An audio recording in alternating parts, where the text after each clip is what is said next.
LearnDash LMS comes with a number of add-ons. Some are free and some are paid for.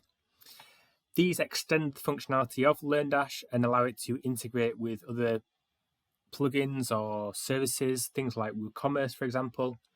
So what you need to do is head to LearnDash LMS and scroll down here to add-ons. What this will do is bring up a list of all the different types of add-on that you can install here. And you can scroll down and see all the ones that you can install. And these are all different services that you can link up with. So to install one of these, all you do is click on this install icon here, and it will download it to your platform.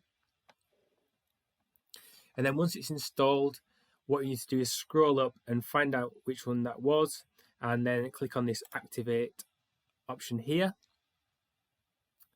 And each add-on works differently, but generally speaking, if you refresh, you'll find something under perhaps the settings page of LearnDash.